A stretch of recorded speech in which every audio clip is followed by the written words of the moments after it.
Hey Jackson, curious about our water system? Join the Jackson Water Academy to get the inside scoop on our water and sewer operations.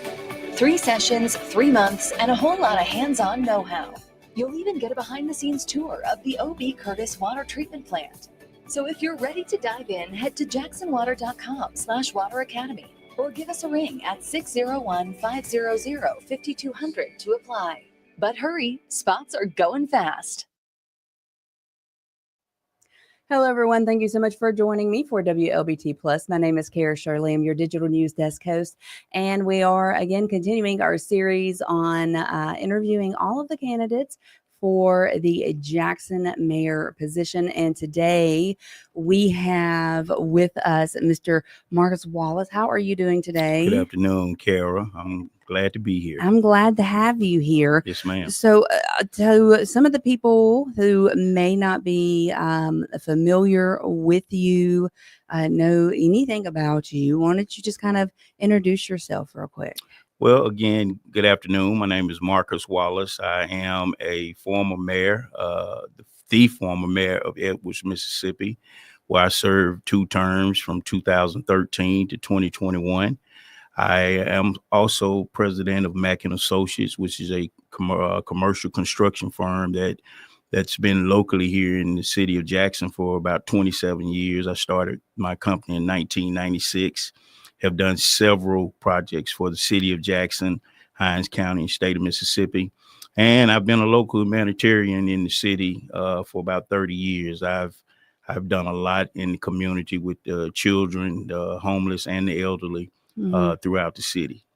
Well, let's go ahead and ask the question then. You've already been in the mayor seat. You know how that can be a hot seat. Absolutely. Why do you want to be mayor of Jackson? Well, I've been blessed to get my kids all through college. As I say, they're all grown and gone.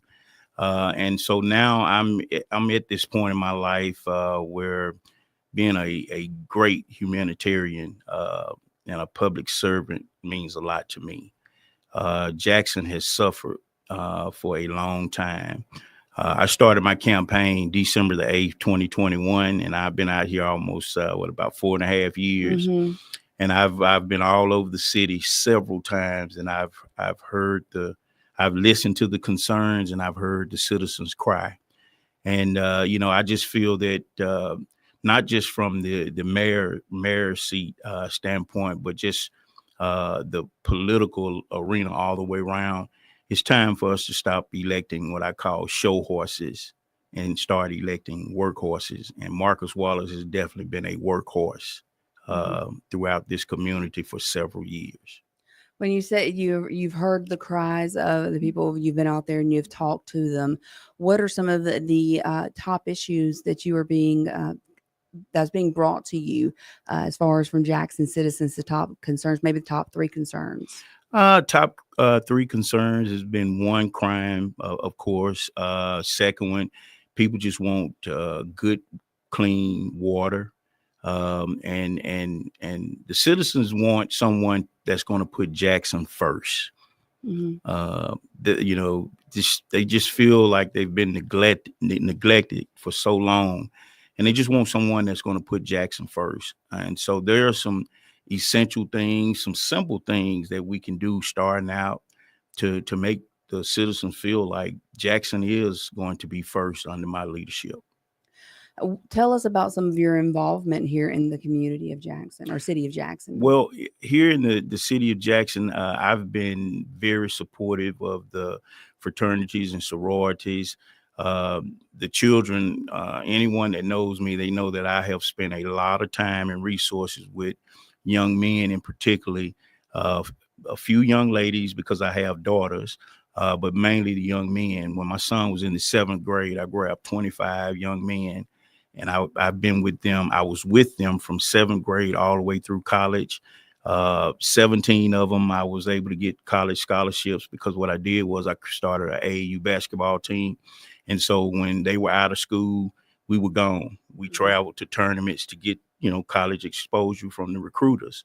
And so 17 of them were able to get college scholarships. They all went on to college. Some have good jobs now. Some have their own businesses. But, one thing I've learned being a mentor and being in the community like I have, a lot of these young men just need some guidance. A lot of them don't have fathers at home. And, one thing as far as crime is we got to take the guns out of their hand. But from a rehabilitation side, we need to replace it with tools and knowledge. And take the guns out of their hands, replace it with tools and knowledge. Absolutely. How do you do that? What's your plan for that? Well, the first thing that we as adults, and I tell men all the time, go back to your neighborhood and reach and grab one or two. You don't have to grab 25 like I did, but at least grab one or two. And we all must practice on not talking at them and talking to young people. When you talk at young people, they don't really listen. But when you talk to them, they basically start listening and they start following the instructions that you give them. And you have to reward them, when they complete a task. Hmm. A lot of them, I always use an analogy too. Sometimes they don't always want to hear your success story and how, what you did in your playbook. They want you to give them your playbook and let them run the plays and, be successful themselves. And so I've been able to do that.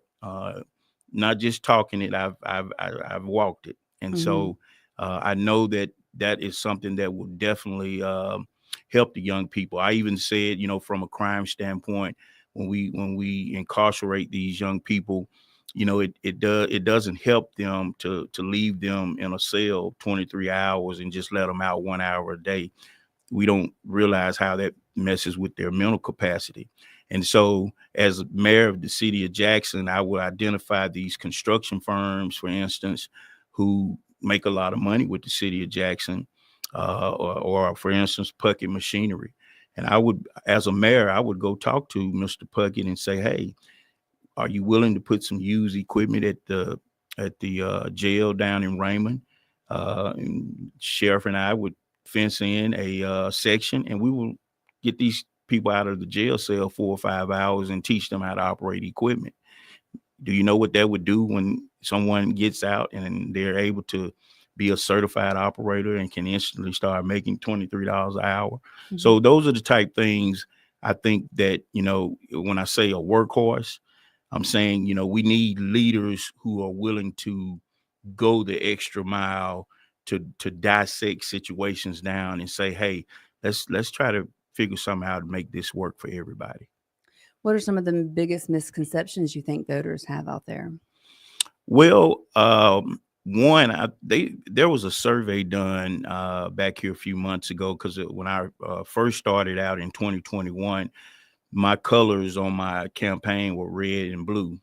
And they did a survey, and some of the feedback they got was because they were trying to figure out why people aren't voting. Mm-hmm. We have 95,000 registered voters in the city of Jackson, and only 18 to 20,000 have been voting in these local elections in the past. Yes. And so some of the people kind of basically, expressed that when they see red and blue, they think Democrat, Republic, and whoever wins, they're going to do what they want to do because they Mm-hmm. got their own personal agenda. Well, back here, probably about 6-8 months ago, I changed my colors to black and white because I want to promote unity.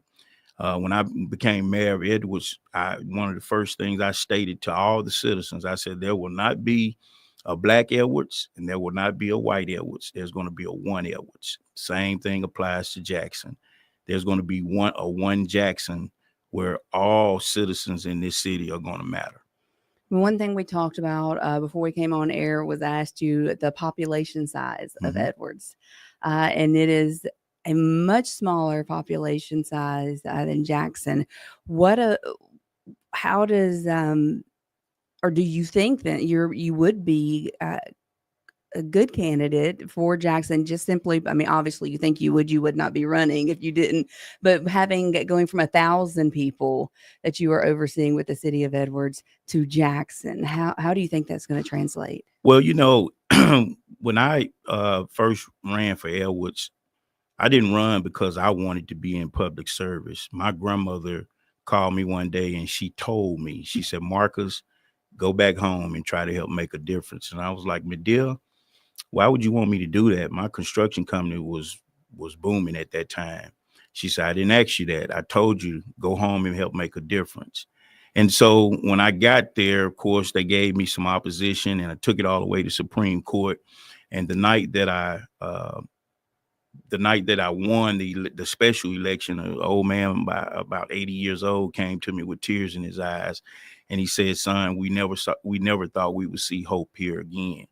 That's been my drive ever since. Now, we've heard this Bible verse that says, if you're faithful over few, Lord will make you rule over many. As I look back and I think about what my grandmother said, and at the time I couldn't understand why and what she meant. Now I look at that as that was a message from God sending me to a small municipality to prepare me for our capital city. I tell folks, if you're a mayor of a small town, you could be president of the United States because they give you very little resources to work with, and you have to stretch a penny. And I don't know if you had an opportunity to look at the accomplishments. Well, we got a lot of things done in my 2 terms in Edwards. And the other thing that I tell folks, because I ran into that before about, oh, that's a little old Edwards, this is Jackson. Edwards and Jackson has the same rules and regulations as a municipality. The only difference is a $500,000 budget, $400 million budget. So I was faithful over 500,000. Lord is making me rule over the 400 million. Making you over the 400. How do you plan to involve the residents of Jackson in your decision making going forward? Should you be elected mayor? I think communication is going to be huge. One, as a mayor, you must understand that you're a good mayor is only as good as his relationship with his entire delegation, meaning not just the governor, because we hear a lot of times the mayor and the governor doesn't get along. Well, in my opinion and what I've experienced, the mayor doesn't get along with his supervisors either. And as a mayor, the board of supervisors is really your first level of government that you establish a solid relationship with. And so, and then from the citizen standpoint, I think communication is everything. One thing I did in Edwards, whether it was bad or good, I let the citizens know what was going on and what we were going to do about it. And I let them know from A to Z. I never surprised them with anything. I never made decisions based on my personal agenda. So I think communication is going to play a real key part. I even have thought about once I'm mayor of Jackson, having my own talk show once a week where people can actually call in, voice their opinions or their concerns. We jotting them down, and I'm getting my people, right on top of what's going on. So the one thing that has been lost here in Jackson with the officials is the trust. There's a big lack of trust for the administration or some in the administration. How are you going to rebuild that trust? Well, I think that's one of the advantages of being a former mayor. The county and state officials, they know my work ethics and know what I've done as a former mayor. Um, they know that I will get along with everybody because as public servants, and as you notice, I don't like saying politician. Mhm. As public servants, we have to understand that we work for the people. The people, we're not the boss of the people. And so whether I dislike someone or or something, I tell folks all the time, Governor Reeves, I didn't agree with everything he's done or he did while I was mayor, but I had to understand every day that he's my governor. And if I'm going to be a successful mayor, I got to get along with my governor for the people. And so I will be at the Capitol knocking on doors, and I'm going to ask. I'm not one that's afraid to hear no because I just might get a yes. I like that. I like that. I always say too, ask the questions. Go. What are they going to tell you? No. That's the worst thing you're going to hear is no. Right. Go, do ask the questions. Do the things. But yeah. So that was just side note. Some of that I like the way you said that. So what's another city that you could look to? Major metropolitan that maybe have taken some plans that you have or has really kind of rebuilt their reputation as a city. What's a city that you may look up to? Well, I'm very impressed with Hattiesburg. Hattiesburg, the zoo and the water park is like the talk of the state. And that would definitely be one of the um, projects that I'm going to seriously look at. I personally feel that the capital city needs a zoo. I think we're doing the children a service here by not having a zoo. We all grew up on the zoo. I think that we need to take a serious look at that. We don't necessarily need 100-acre zoo.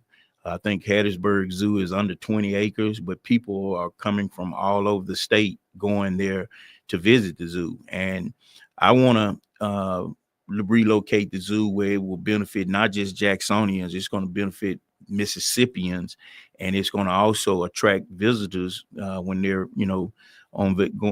planning vacations and things to come to Jackson because we have a good zoo. But I also think that it needs to be located in an area where the children are already going, and I also along with that think that the other project along with that should be a state-of-the-art aquarium, because if you do a survey, we probably have a lot of people leaving here going into New Orleans and Memphis to visit the zoo and the aquarium, and we're losing a lot of revenue with that. Where do you propose to move the zoo to? I'm a visionary. I see stuff 50 to 100 miles down the road. I visualize the zoo on Lakeland Drive on the right side by the LaFleur's Bluff Children's Park. But on the left side of the frontage road, I visualize a all glass state-of-the-art aquarium that when you come down I-55 at night, it's lit up. Because that's the other thing. I think that we definitely need to change the aesthetics and the illumination of our city. When you're riding Jackson at night, it looks like a horror movie. It is dark streets out there for Right. sure, riding through at night. And do sound like great plans, but they cost money. And Jackson already has a crumbling infrastructure. You look at our roads, the status of our roads, potholes, the darkness with the lights being out, our water system being taking over by the federal government. The lack of police officers for Jackson Police Department because of funding. How are we going to bring that money in to be able to not only fix the problems that are there, but then maybe also do some of these plans that you have? Well, you just said the key word, lack. Jackson has been lack of leadership. And I believe that if we get solid leadership, we get a leader who's willing to work with all the entire delegation. I believe people are going to come together and give the capital city what it needs. If it's just it's impossible for me to not believe that when I've seen over the years where they gave 200 million to expand the Coast Coliseum. Mm-hmm. They gave 200 million to expand the Coast Coliseum, and I could call off several other different, projects that they funded. But I think that one of the biggest um, problems, and I've been told by some leaders higher up in the state, and I won't call any names, but Jackson hasn't received a lot of funding because when they get funding, the leaders don't see what they do with it. Mm-hmm. And so, you can't get $2 million and you spend 300 or 400,000. I mean, some people are going to see that, and that's another advantage I think I will have as being a general contractor. I know how to get the biggest bang for the buck and get some things done. There are some things that in the first 6 months to a year that I plan to do that will definitely excite the citizens, and they will know. You could talk about infrastructure all the time, but the average citizen don't really understand infrastructure or see it because it's in the ground. But as you're fixing infrastructure, I believe you should do things cosmetically to keep the people excited and keep them, seeing that you are doing some things that's noticeable.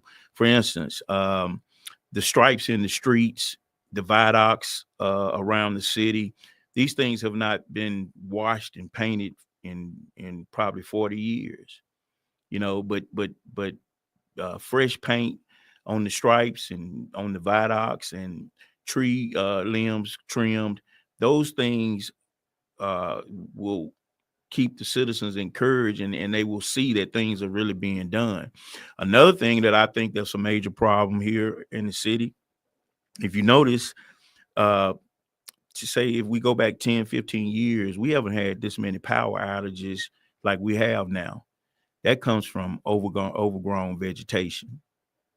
And the biggest issue in the city of Jackson has been lack of daily routine maintenance. You gotta cut the tree limbs, you gotta trim the tree limbs, you gotta clean these ditches. You got street flooding that's going on right now.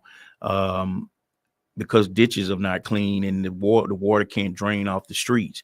And when water sits a couple of days to a week, creates potholes. That's why we have an infestation of potholes throughout the city. When you talk about making it more pleasing to the eye, more aesthetically pleasing, let's talk about the blighted and dilapidated buildings, homes in our community.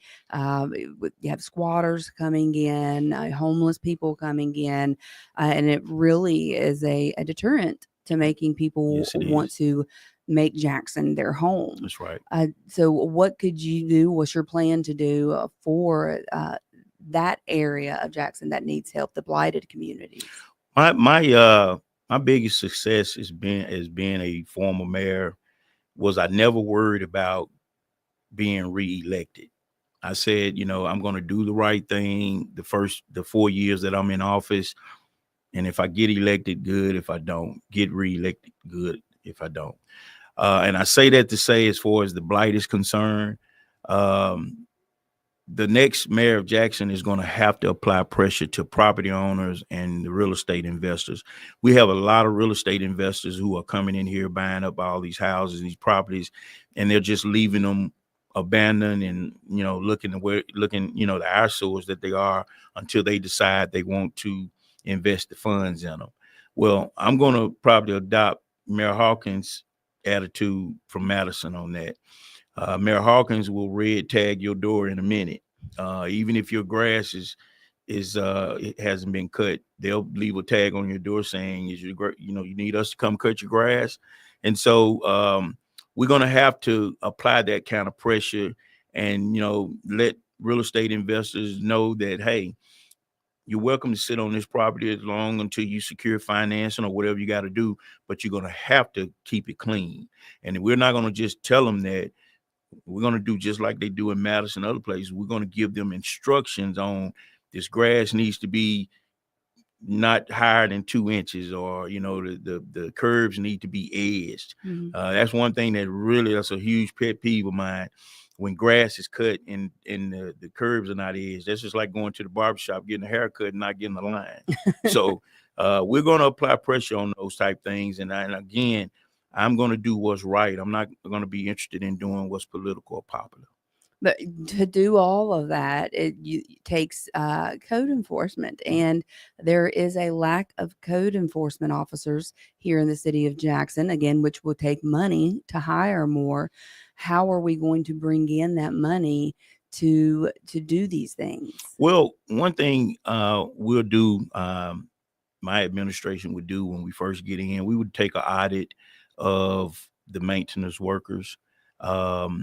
I know that the work habits are very low as far as the maintenance guys are concerned.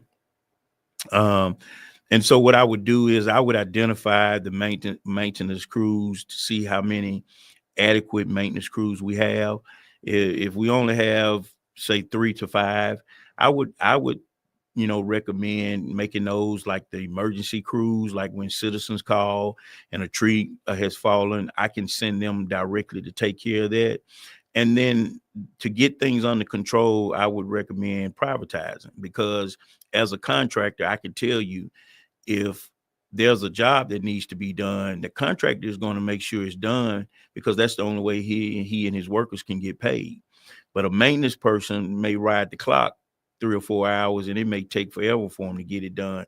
And I think if you really take a look at it and peel back the layers, you're losing money paying these hourly wages as opposed to just privatizing, contracting it out and getting it done. And we move forward.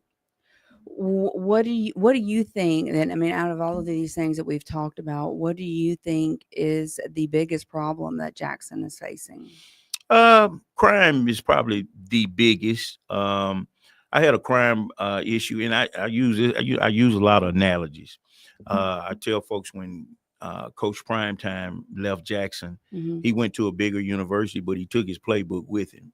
Same thing apply with me as far as being former mayor of Edwards coming to Jackson. I would use some of the same things that I did in Edwards that worked.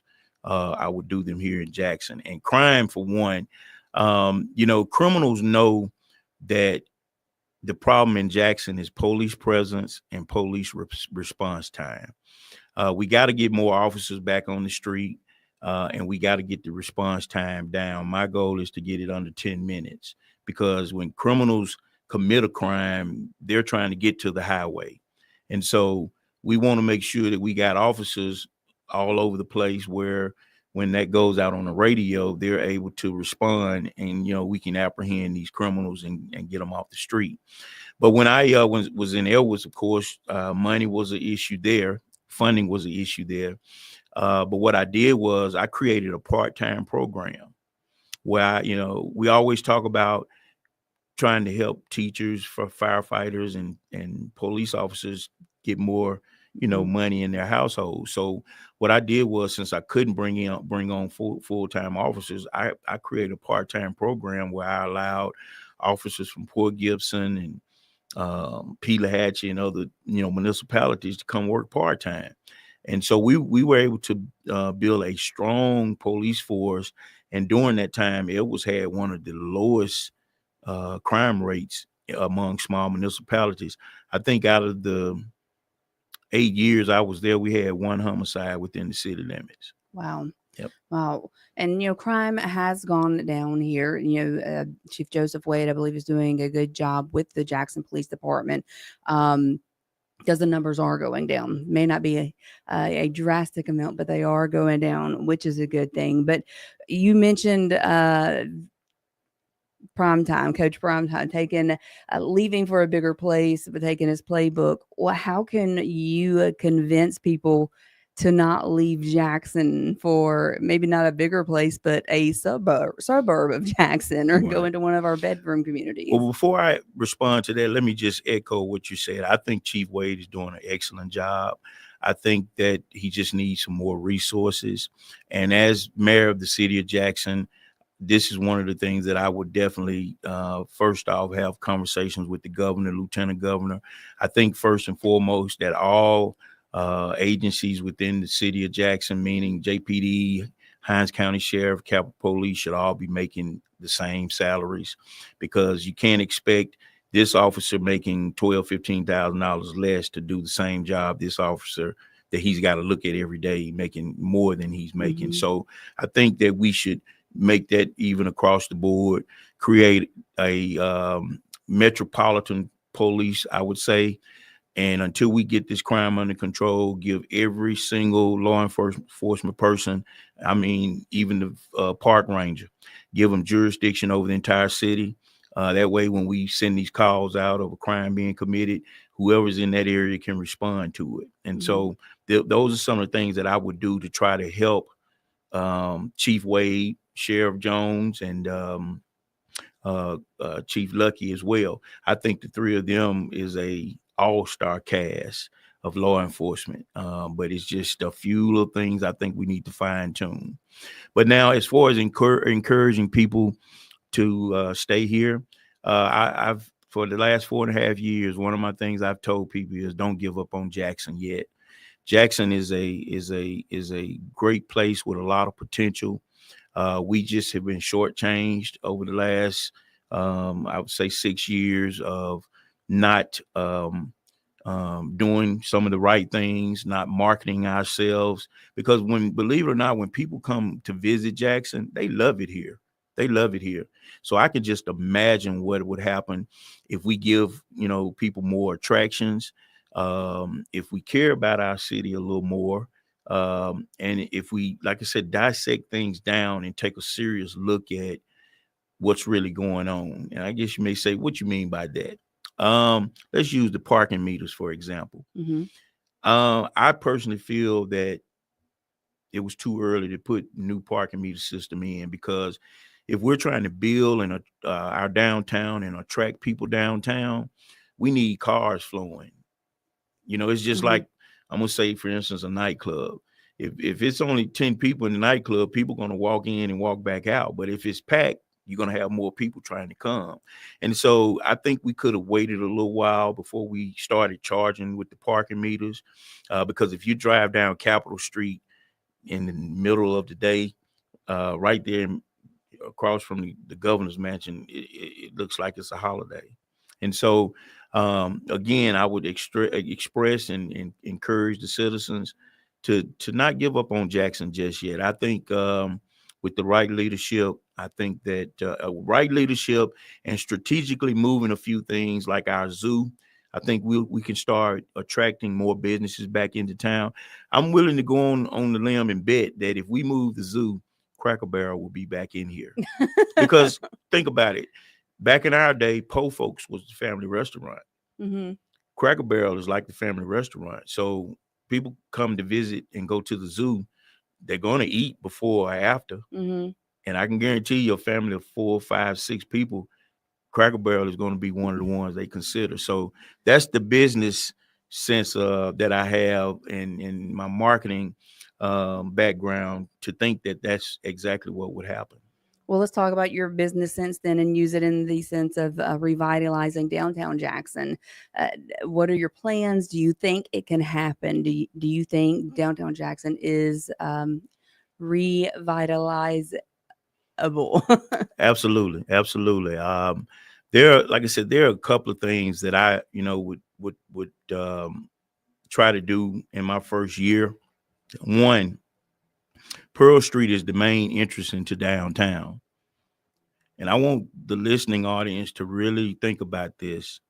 Next time you get off on Pearl Street and you come into downtown, just take a look at that exit. It looks like a horror movie. It does not look like something that I would, basically, if I was a visitor, saying, I'm excited, we're headed to downtown Jackson. if you drive at night, you're going to show enough. You're going to be like, oh my God, am I going to downtown Jackson? Mm-hmm. So that's a project that I would, try to collaborate with the agricultural commissioner, the county, and the state on revitalizing Pearl Street exit. And I'm talking about turning it into something that will be talked about. Couple other things that I visualized that could possibly uh, change the trajectory of the city of Jackson. One being, of course, the zoo, as we talked about. A lot of people, since I've been out here campaigning, have asked, well, what would you do with the old zoo property? Because, we don't want it abandoned. And trust me, I would not leave it abandoned. But that property falls into the health corridor. So I would, try to negotiate with the state to do something from a healthcare standpoint of maybe a JSU School of Medicine and another urban hospital. Our hospitals here are very crowded. Mm-hmm. So urban hospital would probably do well. And a School of Medicine for JSU. That's on that side. The other side I would do, other side of JSU, I would look at, possibly getting with president of JSU and AD and the state officials and try to encourage and talk about moving JSU Stadium to the Metro Center. Of course, the existing stadium is crumbling. It's crumbling, and we're going to have to do something about it. Of course, UMC wants that property. But if we move JSU's stadium to the Metro Center, they can possibly get the size they want. We can also negotiate with the state of possibly doing a parkway from that stadium to JSU. Highway 80 Boulevard could end up being Hollywood Boulevard. It's right there on the highway. And the biggest thing, it would increase the value of South and West Jackson tremendously. I think hotels and restaurants will go up tremendously, and those property values will go up. And I think that it's going to take a massive development, such as something like the stadium, for us to do in the South and West Jackson area to bring that back alive. So just with those few things, I think we can get Jackson back on the right track. Well, let's talk about we talked about the lack of trust that citizens have had. How can the citizens of Jackson know that they don't have to worry about one day seeing you as their mayor on breaking news of possibly or committing a alleged, bribery scandal or being a part of any type of corruption? How do they know they can trust you to be a stand-up mayor? The good part about it is that I'm no stranger. I'm no stranger to this city. You talk about 30 years of real humanitarian things, and give you a couple of examples. One, I'll just go to, on a cold day like this, I'll never forget it. I had to speak at an elementary school, and I got there early to stand at the door to greet the young children. And as they were coming in, most of them, their nose were running. I asked the principal and the teachers, I said, where are these kids' coats? It's like, Mr. Wallace, some of them don't have them. And I'm the type of person, my adrenaline starts pumping. And when that happens, I just don't think about the what ifs or anything. I just head first. So I called my mom. When I got back to the office, I told my mom, because she at the time was handling my accounting for the company. I said, Mom, I want you to go to Walmart and buy 100 coats. These children, a lot of these children in the inner city don't have coats, and the nose were running. And she couldn't get the 100 coats. My adrenaline was still pumping. And to make a long story short, I teamed up with Walmart on Highway 18, and they gave me a good discounted rate. But I bought 760 coats for the children in the inner city. And that was during the time Mayor Lumumba Sr. was the mayor. As mayor of Edwards, when we had the storm where everybody's electricity and water went out, I was blessed to get Edwards back up and going within a week. And after that week, I personally, along with some of the volunteer firefighters in Edwards, we transported 8,000 gallons of water into Jackson and gave it to provided it to the people in South Jackson, because that's where they were hit the hardest. there's a young lady, there's a elderly lady live off of West Street. Her name is Miss Johnson. Miss Johnson has fostered about 32 children over the years, and her house burned, and the insurance didn't give her enough money to pay for to rebuild her house.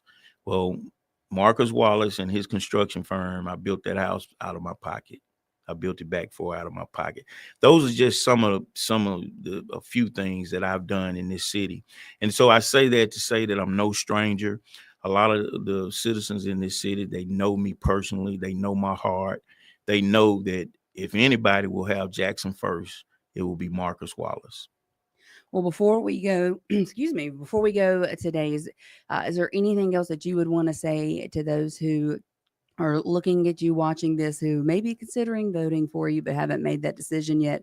I guess the mic is yours to say what you would like to them. Okay, absolutely. First of all, thank you for having me. I appreciate coming today to be able to speak to everyone. I am Marcus Wallace, Marcus L. Wallace. I'm the former mayor of Edwards, Mississippi. Have 27 years in commercial construction, and I have about 30 years as a local humanitarian that I've given back tremendously to the children, the elderly, and the homeless in the city of Jackson.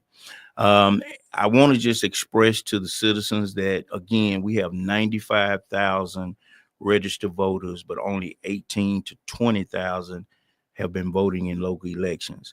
So I need some of that 75,000 to show up. And if you show up, God will show out. It's time out for electing show horses. Jackson needs a workhorse, and Marcus Wallace is definitely a proven workhorse. Thank you. But tell people too how they can get in touch with you if they want to be a part of your campaign, volunteer, donate, anything like that.